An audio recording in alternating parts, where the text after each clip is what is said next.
En cualquier análisis de la inmigración y la realidad de lo que estamos viendo estos días, no haría sino confirmarlo, está el deseo de muchas personas de mejorar su vida. Y dentro de la mejora de su vida, de mejorar en el aspecto que yo más conozco, su vida laboral. Pero dejemos la vida laboral para un momento posterior. La mundialización de la información permite visualizar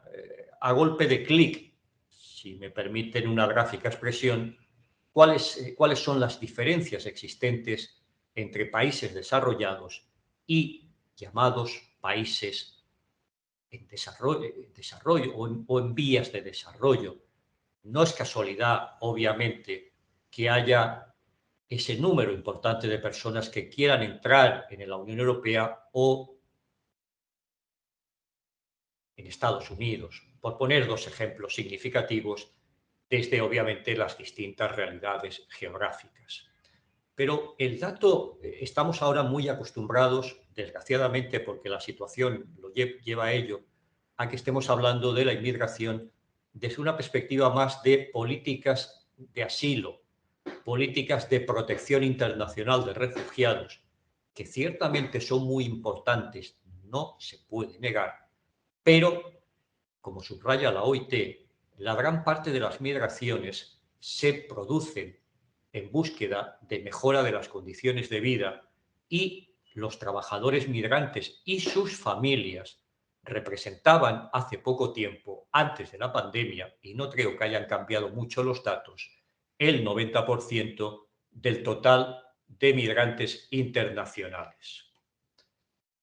Aunque la referencia sea del año 2016 y volveré posteriormente sobre la realidad de la Unión Europea, sobre el análisis de si tenemos o no una política de inmigración y si aquello que se plantea es solo una política de seguridad o bien es una política de regulación de derechos para todas las personas migrantes y que facilite la integración en las sociedades de acogida, conviene recordar, como ven en la pantalla, que estamos en presencia de una realidad en donde las fronteras, por muy elevadas que sean, por muchas vallas que haya, por muchos muros que existan, siempre estará ahí presente, porque el deseo de las personas que buscan mejorar sus condiciones de vida o que salen de un país en situación de conflicto bélico, desgraciadamente, si no cambian las circunstancias políticas, seguirán existiendo. Y si no cambian también la situación económica, y si no cambia también el odio, palabra que no me gusta desde luego utilizar, pero que hay que utilizarla porque se da de algunos países, algunos gobiernos, alguna parte de la población hacia esas personas que son diferentes por razón del lugar de nacimiento, por razón de su piel o por otros motivos muy parecidos. Los datos de la OIT nos llevan a decir, en primer lugar, hablamos jurídicamente y por tanto definir el concepto de trabajador migrante, que es una persona que en un periodo aproximado de tiempo, habitualmente como regla general de unos 12 meses, forma parte de la fuerza de trabajo de otro país, trabajador migrante me refiero obviamente, ¿no? Que reside habitualmente en un determinado país y que han nacido en el extranjero. Y cuando hablamos de migrantes en edad de trabajar, nos referimos con los criterios de la OIT a una edad un año inferior a la que tenemos como norma de orden público laboral en España, que es la de 16 años. Por tanto, desde los 15 años, el concepto de trabajador migrante, joven en este caso, está plenamente acogido en las estadísticas de la OIT a los efectos de saber cuántas personas se encuentran en dicha situación. La frialdad de los datos pone de manifiesto que el porcentaje de población migrante en el mundo es relativamente pequeña. Es relativamente pequeña. Y que gran parte de esa migración se realiza no norte-sur o no del sur al norte, sino entre países sur-sur, por tanto, entre países que tienen problemas relevantes. Este es un dato que conviene recalcar. Los datos que tienen en pantalla, párense a verlos con un momento, por favor, destacan la importancia de la población trabajadora migrante, que es el 5% de la fuerza de trabajo de los países de acogida. La tasa de participación, porque quieren trabajar, porque vienen a trabajar, es superior a la tasa de participación en la fuerza de trabajo de la población nacional, autóctona de cada estado. Y fíjense en otro dato que es la mayor participación de personal masculino frente al femenino, seguramente derivado en más de una ocasión del tipo de inmigración que existe a escala internacional. Aunque en algunas realidades geográficas, ciertamente el dato que acabo de dar no es el correcto. Por ejemplo, pensemos en las personas que trabajan en el ámbito del trabajo doméstico, en donde la presencia femenina en la mayor parte de países, y desde luego España no es una excepción, mucho menos, es en su gran mayoría femenina. Querría llamarles la atención sobre un dato interesante. El 41,4% de la fuerza de trabajo de los estados árabes es inmigrante. Párense ustedes a pensar, mientras ven la siguiente presentación, párense ustedes a pensar quiénes están construyendo, quiénes han construido y quiénes seguirán construyendo hasta pocos meses antes de su inicio los estadios que albergarán el Mundial de Fútbol de Qatar en 2022. Párense ustedes a pensar también en el número, desgraciadamente importante, de personas migrantes que en ese trabajo han sufrido accidentes laborales y que son esas situaciones poco conocidas por el conjunto de la población. Y si se fijan en los datos más genéricos, observarán evidentemente, como he dicho con anterioridad, que la población migrante masculina tiene presencia mayoritaria en el sector industrial, mientras que la presencia femenina en el sector servicios, básicamente en el ámbito de cuidados, es varios puntos superior a la media y, por supuesto, bastante superior a la masculina. ¿Cuál es la realidad de la Unión Europea? ¿Cuál es la realidad de la Unión Europea? Los datos estadísticos. Bueno, tenemos más de 20 millones de permisos de residencia, con lo cual va vinculado en gran parte de las ocasiones a la posibilidad, al acceso al trabajo para ciudadanos que no son de la Unión Europea y que residen en 27 estados una vez que el Reino Unido abandonó la Unión Europea. Pero hay 4 países, como ven, en donde se concentra el núcleo de esa presencia. O mejor dicho, de aquellas personas que tienen concedido ese permiso de residencia, la regularidad de su situación. Y España se encuentra en cuarto lugar por número de permisos de residencia. Fíjense también cómo la inmigración regular tiene una presencia importante con independencia de la crisis sanitaria, con independencia de la existencia de brotes cuantitativamente también importantes de inmigración irregular. Yo siempre destaco la importancia de la regularidad de la inmigración para tener derechos, para poder ejercerlos. Y los datos, como ven, son más de 3 millones de autorizaciones de residencia, de autorización temporal de primera residencia en el año 2019, fundamentalmente basado en razones de empleo. Razones de empleo que siguen siendo a escala de la Unión Europea, el principal motivo por el cual se conceden los permisos, como ven en los datos del 41%, bastante lejos, más de 10 puntos, de los concedidos por reunificación familiar. Con la particularidad, y esto conviene subrayarlo, de que no es el mismo dato en todos los países, dado que, por ejemplo, en Francia es mucho más importante los permisos concedidos en materia por reunificación familiar. Y justamente, bueno, en parte se refería a estos datos valorando la importancia de la inmigración por motivos laborales, ciertamente para personal cualificado. La comisión de expertos en materia migratoria de la francesa, vinculada al gobierno francés, y por supuesto también en varias ocasiones se ha referido a ello en sus discursos el presidente Emmanuel Macron. Este es otro dato importante que quiero subrayar de la Unión Europea, porque me acerca, no quiero cansarles con muchos datos, es posible que alguno lo pase muy rápidamente, me acerca a la realidad española.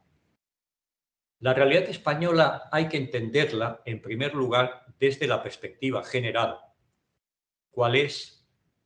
Que nos preguntemos, ¿cuál es esa realidad de las personas de nacionalidad extranjera que están residiendo regularmente en España? A las cuales en más de una ocasión, en más de dos, en más de 100, por supuesto, aunque formalmente estén aquí, difícilmente vamos a incluir en la población trabajadora, dado que se encuentran residiendo en España en su condición de jubilados de otros países y que residen, han pasado a residir con carácter regular en España. Como ven, los datos son de más de un 60% de personas acogidas al régimen comunitario y al régimen, las diferencias entre régimen comunitario y régimen general, pero lo que me importa es que la edad media es de 40 años. Pero fíjense la diferencia entre población que es básicamente cercana a la jubilación, cuando no está jubilada, la del Reino Unido, y la población joven de Marruecos, de India, de la China. Está muy equilibrada la población femenina globalmente con la masculina. Y un dato fundamental cuando hablamos de inmigración en España, que hay 4 comunidades autónomas que concentran el 67% del total de la población extranjera. Y si concretamos un poco más, la de Madrid y Barcelona, la Comunidad de Madrid y la Comunidad de Cataluña y la Comunidad de Madrid prácticamente agrupan al 50%, algo menos, de esa población. Por tanto, hablamos de una política de inmigración que debe tener en cuenta esa realidad, porque no es lo mismo la realidad de un territorio en donde ese porcentaje es mínimo, aunque sea también cualitativamente importante, que el de las comunidades autónomas al que me acabo de referir. Otro dato muy importante para las políticas que debemos hacer de integración y de regulación de esa población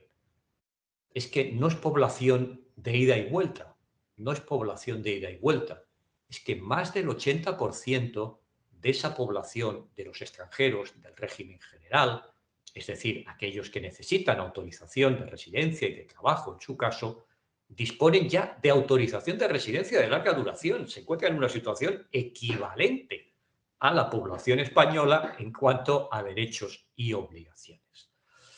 Eso es importante. Y si pensamos básicamente en países de América Central y sobre todo de América del Sur, por no referirme ya a Marruecos o a China también, los datos son muy ilustrativos al respecto sobre el número de personas que han, después de 5 años, han obtenido el permiso de residencia, de la autorización de residencia de larga duración. Hay otros datos que voy a pasar muy rápidamente por encima de ellos y que les diría que tengan también en consideración cuando hagamos el análisis de las políticas de inmigración y, por supuesto, ya veremos, de emigración. Son la estadística de padrón continuo a 1 de enero del año correspondiente, que nos dice que nos dice para este año, son datos provisionales, pero van a variar, normalmente varían muy poco, nos dicen que de la población que hay en toda España con respecto a los datos del año anterior, ha descendido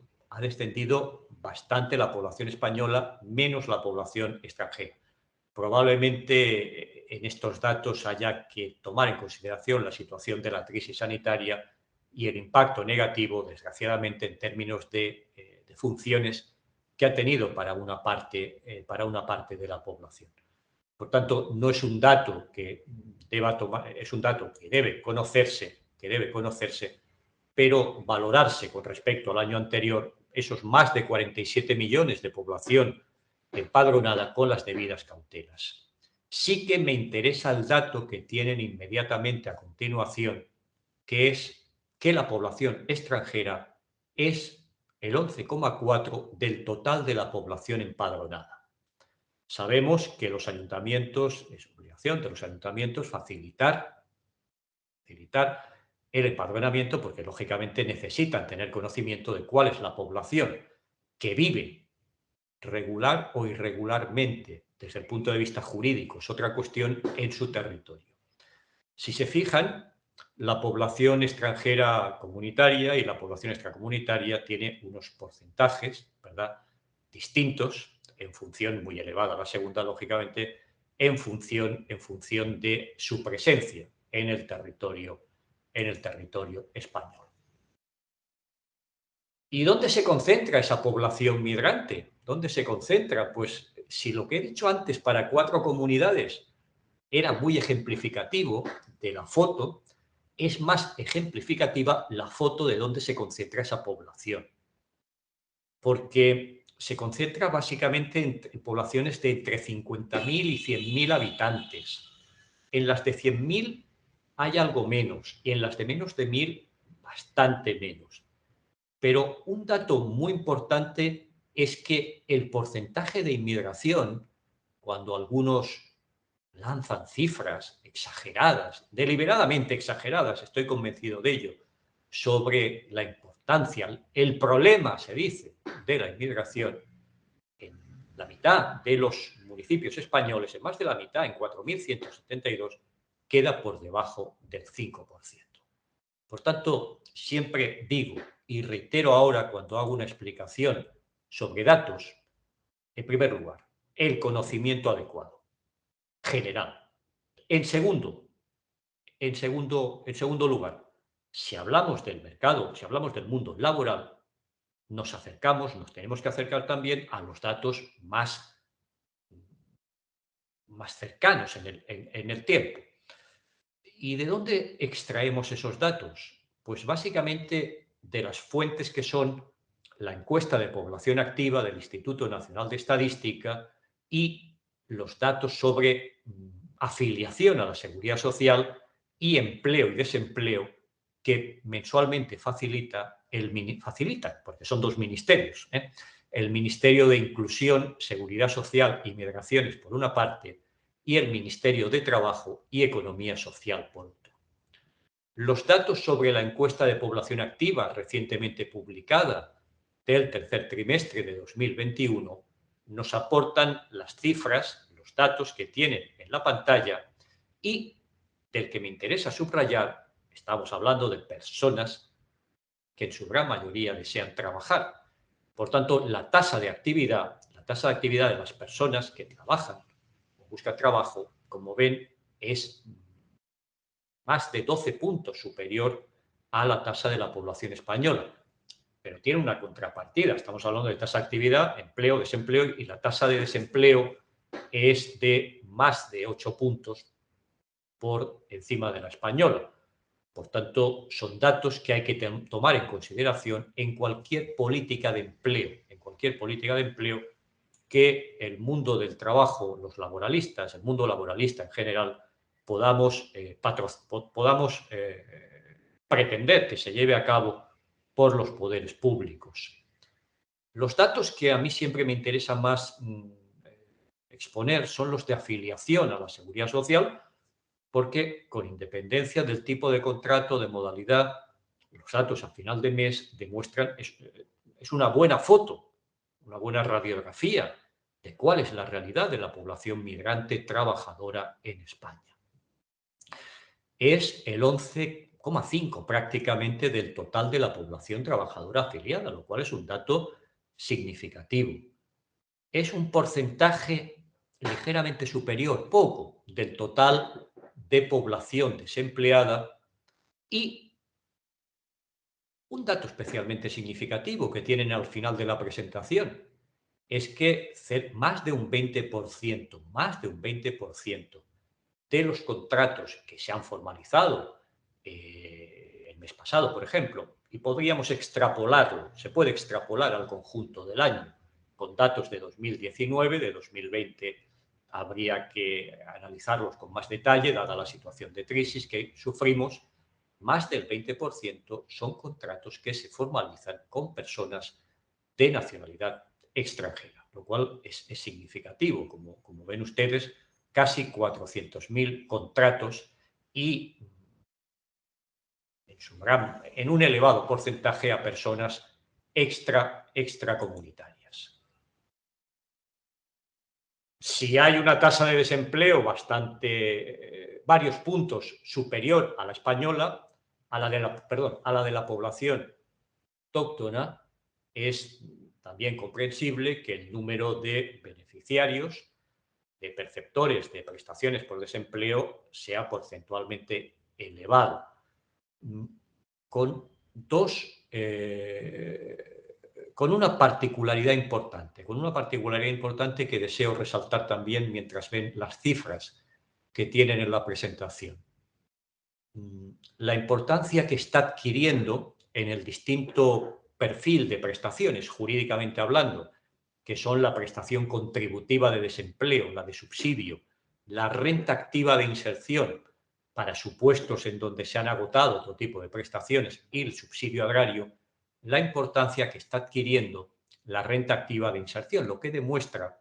que hay un porcentaje no menospreciable de personas trabajadoras extranjeras que o bien han agotado las prestaciones contributivas o bien también han agotado las distintas posibilidades de subsidio y quedan acogidos a una última red de protección si exceptuamos las rentas mínimas de inserción o de salarios, rentas mínimas en las comunidades autónomas, y que en muchas ocasiones van vinculadas a la situación de regularidad. Los datos sobre la población extranjera que percibe prestaciones por desempleo también se pueden esquematizar, sintetizar en dos países, fundamentalmente, en dos países, Marruecos y Rumanía, uno comunitario, el otro no comunitario. Son, fíjense, más del 43% de las prestaciones por desempleo, muy, muy, muy, muy por detrás de Bulgaria, de Italia, de Colombia y también de Venezuela, cuya presencia de ciudadanos y ciudadanas en España ha adquirido un protagonismo muy relevante en los últimos 4 o 5 años. Si dejamos los datos sobre la presencia en el mercado de trabajo, primero general y después en el mercado de trabajo en particular, debemos también conocer con datos de estructura salarial 2019, pero los que conocemos sintéticamente de etapas más recientes no introducen cambios con respecto a lo que ven ustedes en pantalla. El salario que percibe la población migrante en términos generales está bastante por debajo, cuantitativa y porcentualmente, de la media salarial del conjunto de la población, que es, como ven, de 25.000 euros. Y un dato relevante, las personas de nacionalidad de algún país africano, el salario está bastante por debajo, consecuencia muy probablemente de su mayor presencia en el sector, en el ámbito agrario. Y menos aún, más problemático, más bajo aún, el salario medio en el sector para básicamente personas del continente americano, América del Sur, estoy pensando fundamentalmente, estoy refiriendo a América Central y América del Sur,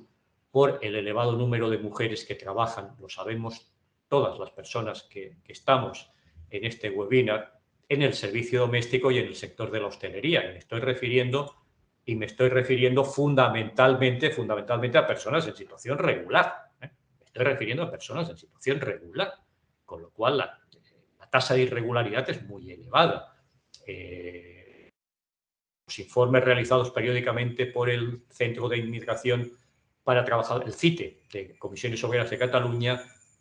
más de un 40% de las consultas en ese ámbito son de personas en situación irregular. Siempre que hay un conflicto relacionado con la inmigración, repuntan las preocupaciones de la población por esa temática. Y siempre que la situación es algo más calmada, menos tensa, se produce el consiguiente reflujo. Por tanto, tomen los datos que tienen en pantalla referidos al último barómetro del Centro de Investigaciones Sociológicas que he tenido oportunidad de consultar y que creo que es el último todavía existente, con cautela porque puede variar. Pero fíjense que el dato es que cuando se pregunta tres posibilidades de respuesta, ¿cuáles son los tres problemas más importantes que hay en España? La inmigración queda lejos, queda en el 14º problema. Lo más importante que es, pues si no tuviéramos esta presentación, seguro que también acertarían.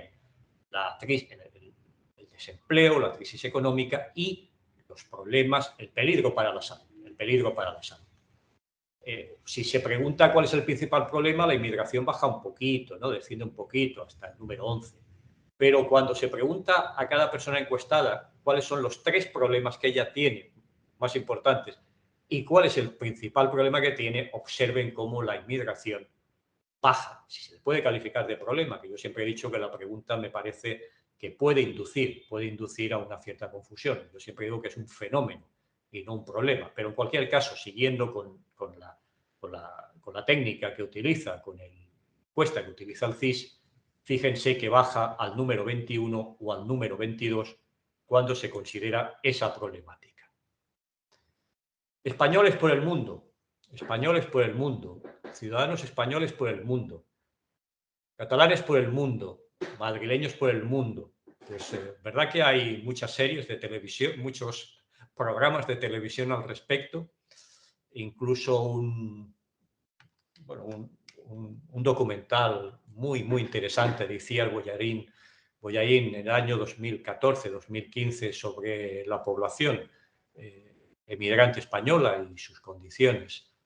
Bueno, es una realidad muy compleja y desde luego estoy seguro que puede estar escuchándome alguna persona que haya ya pasado por esa situación, de forma voluntaria, ojalá, de forma involuntaria, para una mejor expectativa de vida. Los datos son los que tienen ustedes en pantalla, según el último padrón de españoles residentes en el extranjero, que lógicamente en una parte importante son de personas que residen desde hace mucho tiempo en otros países, sobre todo en América, y que no guarda relación con la inmigración con motivos laborales. Más de 2.600.000 personas de nacionalidad española, lo cual quiere decir de nacionalidad española que no necesariamente, como fíjense, nacieron en España, porque de los españoles residentes en el extranjero, solo el 31% nació en España, más de la mitad nació en otros países, lo cual guarda mucha relación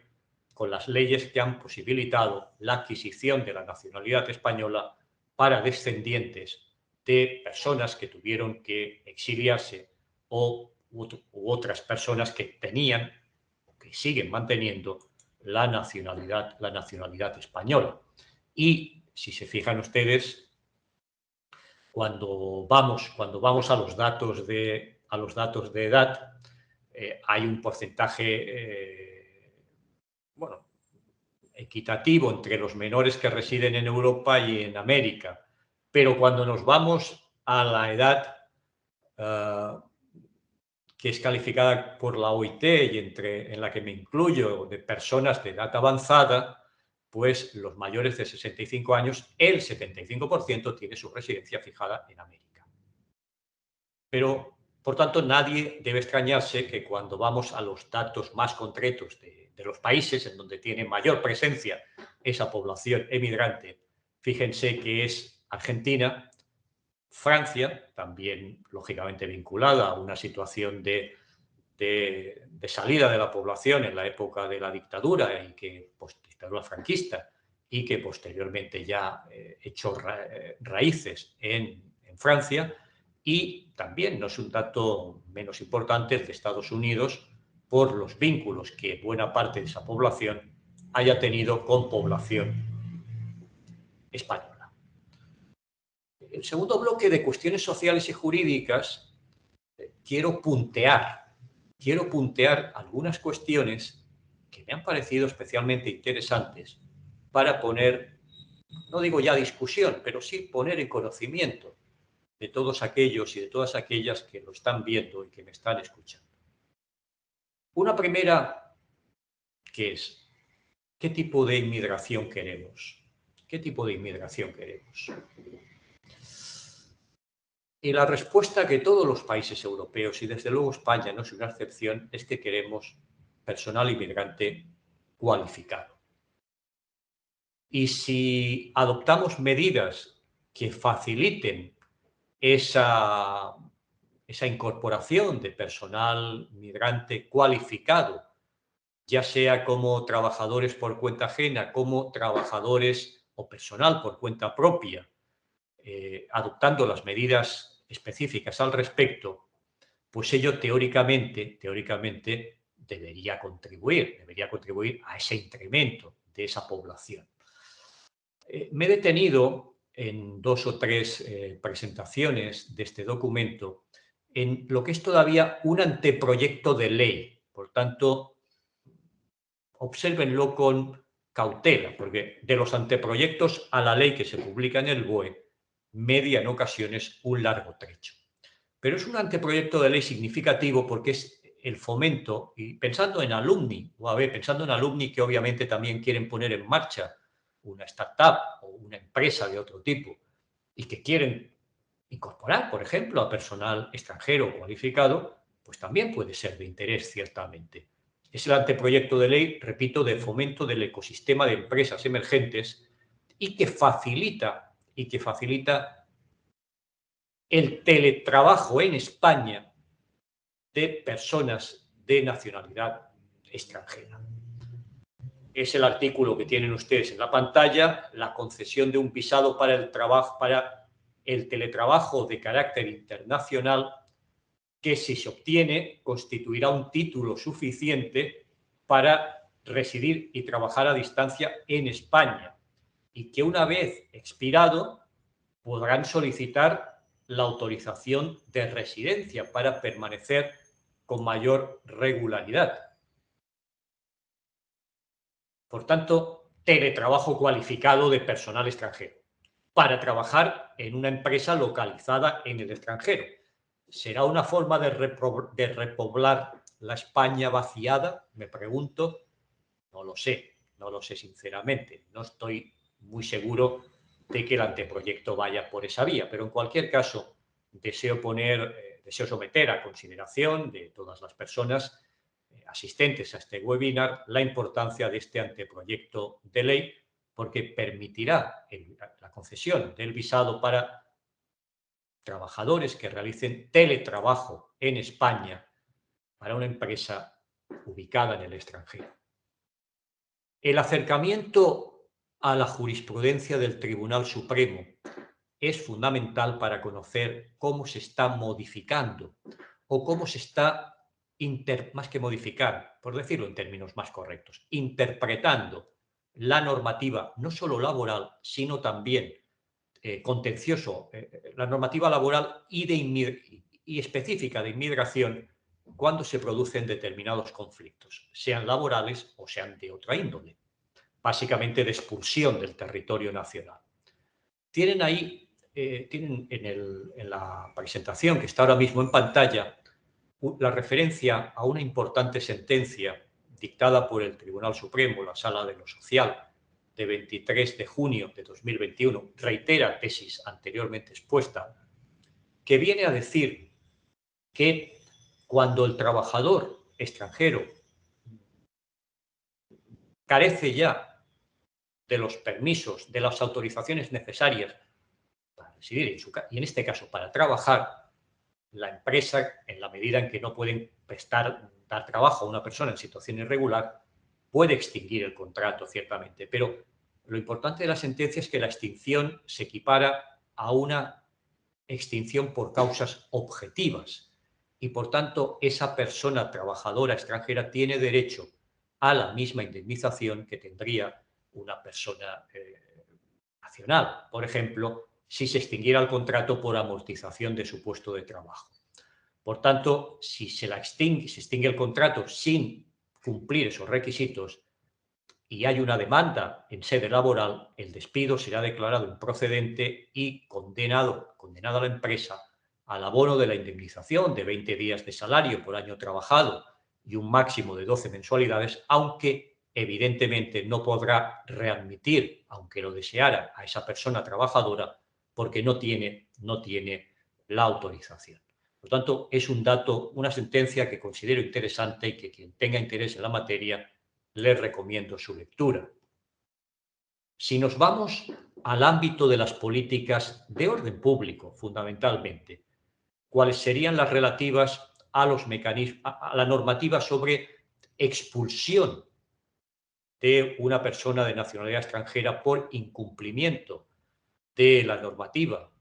en este caso tanto de inmigración como de ámbito penal? Nos encontramos con una importante sentencia de 27 de mayo de este año que nos dice, esta es la idea fundamental,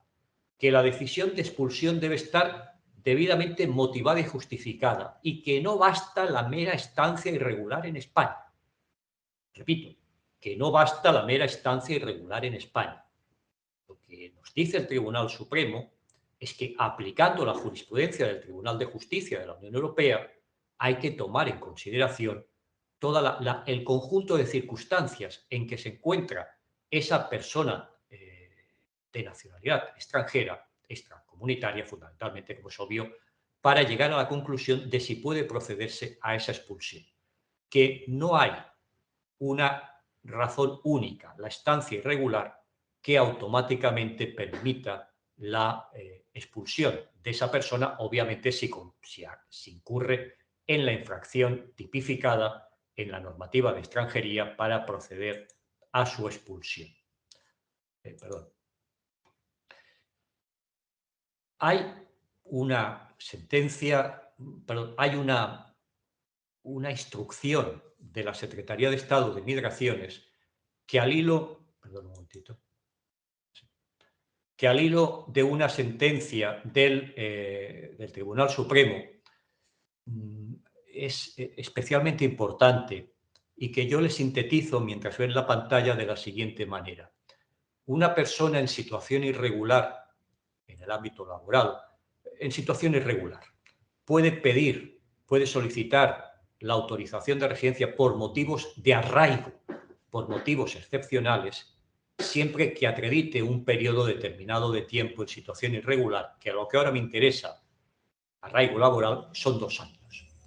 Hasta la sentencia del Tribunal Supremo se entendía que esos 2 años era una actividad laboral, si se podía demostrar por acta de la inspección o por resolución judicial, realizada de forma irregular. La importancia de esta sentencia del Tribunal Supremo es que nos dice que no, que también se puede computar dentro de unos determinados márgenes, dentro de ese periodo de 2 años, aquellos periodos de trabajo regular que se haya llevado a cabo y que posteriormente la persona trabajadora haya incurrido en situación de irregularidad sobrevenida que pudiera llevar a solicitarle ese arraigo. Por tanto, la idea fundamental de esta sentencia es, en primer lugar, de esta sentencia y ahora de las instrucciones, que tienen que aplicarlas todas las oficinas de extranjería, por supuesto. En primer lugar, no solamente el trabajo irregular, sino también el trabajo regular. En segundo lugar, que se perciba un ingreso del salario mínimo interprofesional y, como regla de principio, que los contratos sean de una duración mínima de 30 horas semanales, lo cual hay que reconocer que no es especialmente fácil en estos momentos en donde prolifera la contratación temporal y la contratación temporal de muy corta duración, tanto para población autóctona como para población extranjera. He recabado también, les pido que reparen también, quien tenga interés en la sentencia citada en esta presentación, relativamente reciente del Tribunal de Justicia de la Unión Europea, de 15 de abril de este año, sobre discriminación por origen racial o étnico, en donde la cuestión jurídica que se plantea es muy interesante, porque producida esa discriminación, en principio, y aceptada por la empresa que se ha producido, una línea aérea sueca, según la normativa sueca, debía darse por finalizado el conflicto, dado que la empresa se había allanado a la demanda respecto al reconocimiento de la discriminación. Pero la parte recurrente, la parte demandante y después recurrente, no quería solamente ello, sino quería, el pago de una indemnización. Disculpen, el pago de indemnización es lo que tiene que abonar la empresa. La parte trabajadora lo que quería no es la indemnización, aunque ciertamente fuera relevante, sino quería que quedara recogido en una sentencia que se ha producido esa discriminación por origen racial o étnico, lo que llamaríamos una reparación moral. La normativa sueca no lo permitía, pero la interpretación que ha hecho el Tribunal de Justicia de la Unión Europea a partir de una petición de decisión prejudicial planteada, obviamente, por un tribunal sueco, es que efectivamente esa normativa no engarza, no encaja, se opone a la normativa comunitaria y, por tanto, tiene que ser modificada para encajar y para permitir que esa persona tenga derecho a una sentencia en donde se diga expresamente que se ha producido esa discriminación y no solo la indemnización a que tenga derecho. Decía la doctora Spunt que la temática de la población migrante joven, de menores no acompañados y de jóvenes extranjeros extutelados en España ha adquirido especial relevancia últimamente. Tenía toda la razón la doctora Spunt. Los datos, en primer lugar, siempre para situar el contexto en donde se ubica después la realidad jurídica. Los datos son los que tienen en pantalla y que van referidos al año 2020, lógicamente. También sirven para desmitificar muchas de las afirmaciones, de las falsedades que se utilizan a través de las redes sociales sobre esta temática. Los datos, como ven, son relativamente poco significativos, aunque cada persona tiene, obviamente, su importancia como ser humano. 3.000 menores, algo más de 3.000 por vía marítima. Fíjense el dato más significativo, es que prácticamente no hay chicas, ¿no? El 98% casi son chicos. La procedencia, es obvio que si llegan por vía marítima, básicamente va a ser de los países con Marruecos y Argelia fundamentalmente, básicamente de Marruecos. Aunque el caso de Mali también hay que tomarlo con mucha atención.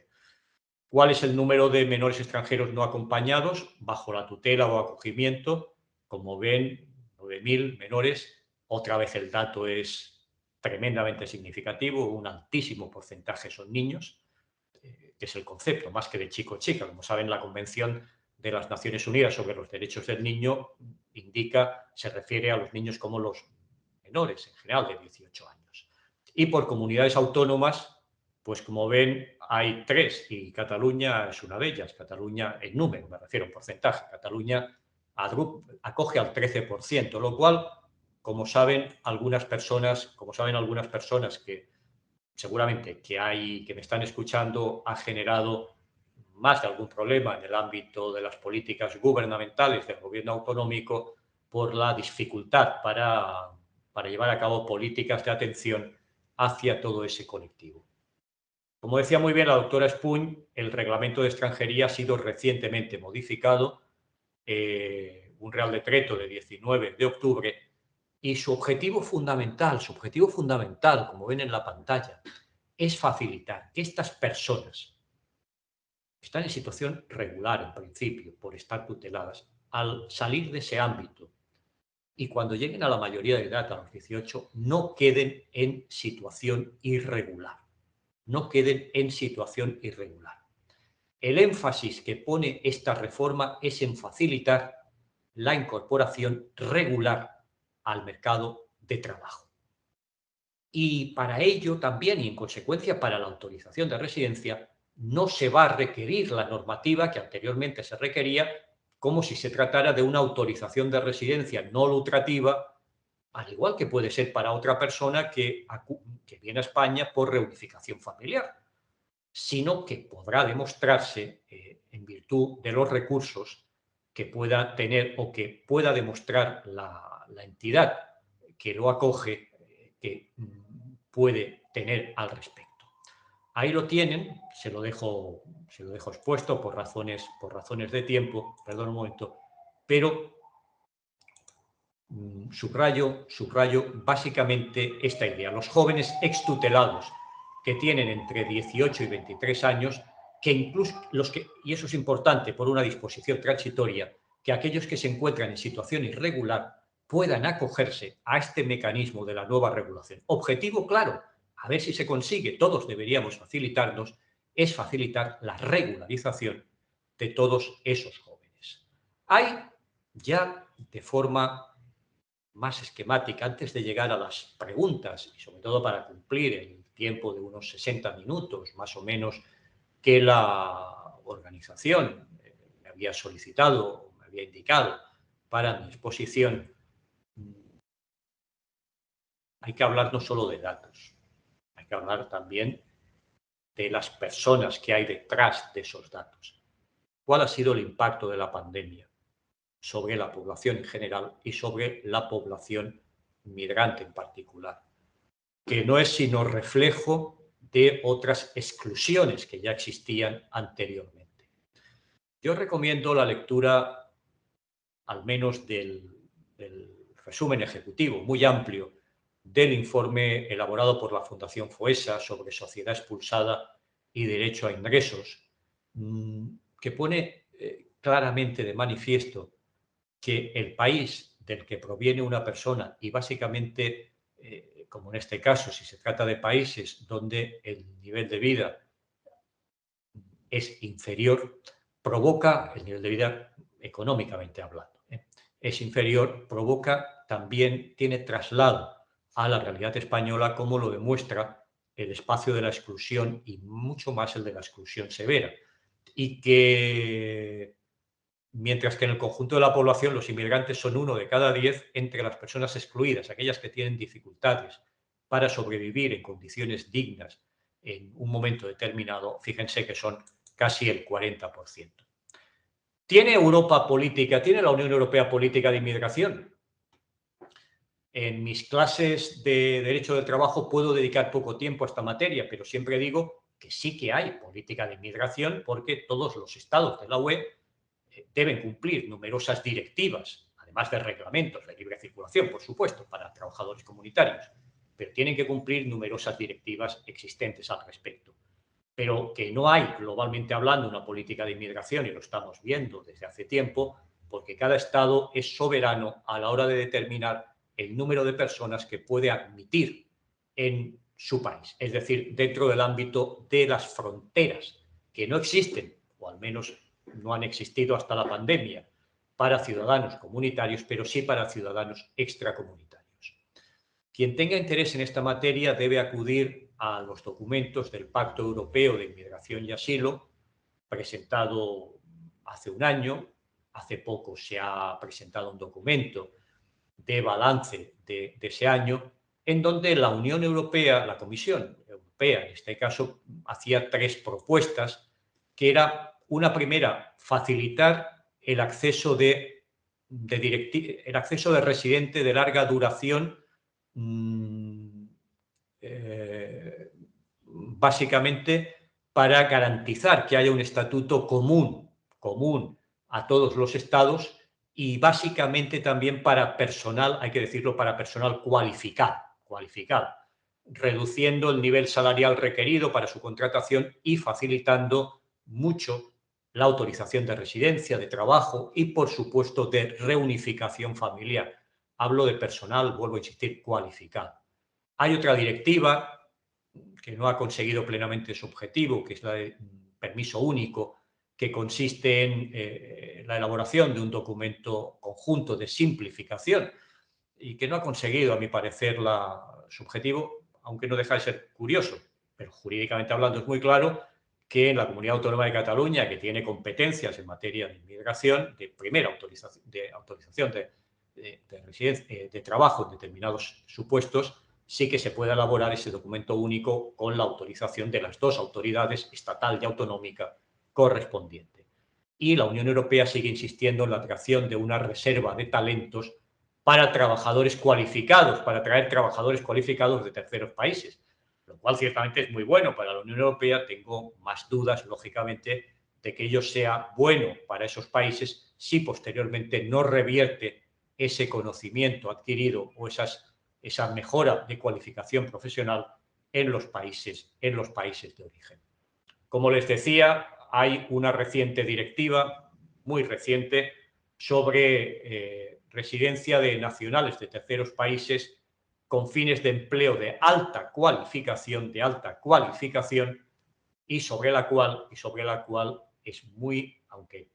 lógicamente hay un periodo de transposición de esa directiva, que son de 2 años, sería muy conveniente ya trabajar con ella para facilitar el acceso de la población cualificada migrante de otros países. Encontrarán en los documentos del Pacto Europeo de Migración y Asilo y en el enlace que tienen ustedes en pantalla, que es en definitiva la información extraída de la nota de prensa de la Comisión Europea,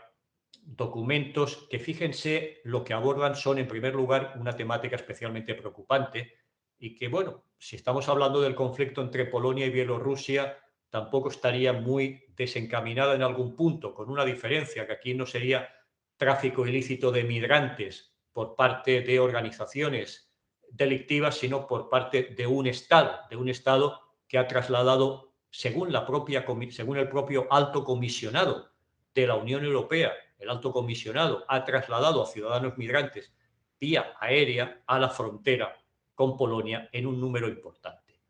La comunicación de la directiva sobre sanciones a los empleadores que dan ocupación a personas en situación irregular,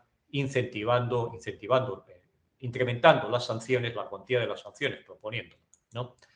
Y qué menos, aunque solo sea brevemente,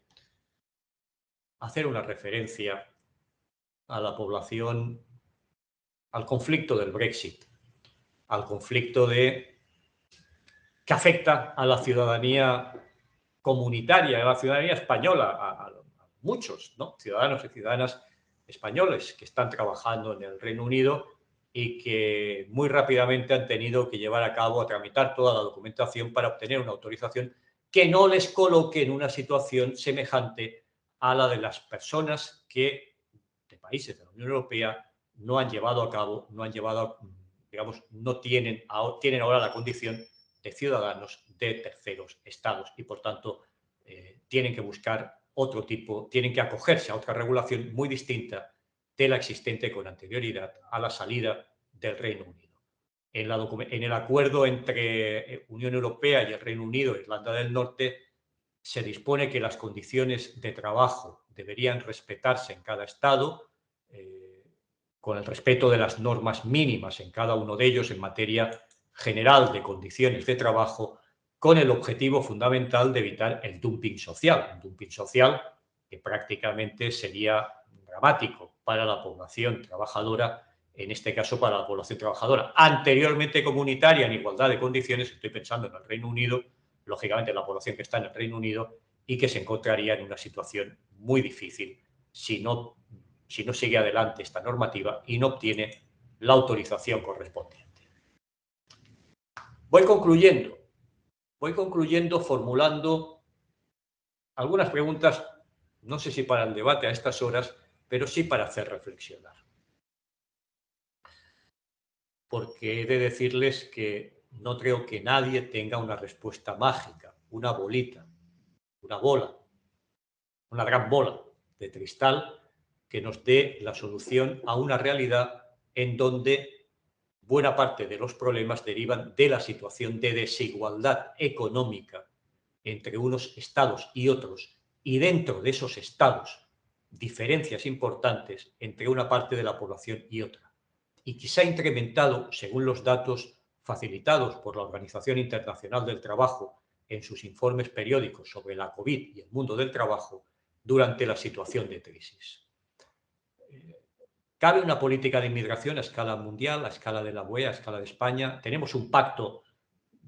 un pacto mundial para la migración regular, que es un texto jurídicamente no vinculante, pero que debe tomarse como punto de referencia. Tenemos una convención de 1990 de las Naciones Unidas sobre la población migrante, los trabajadores migrantes, que ha sido ratificado por muy pocos estados a escala internacional. La mayor parte son de países de origen y no de acogida, ¿no? ¿Cómo incide la crisis económica? Yo me refería en su momento a la lejana en el tiempo, del año 2008, pero a la actual, ¿cómo ha incidido sobre la restricción eh,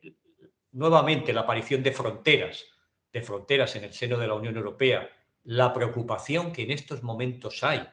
en muchos países de la Unión sobre la situación que existe en Polonia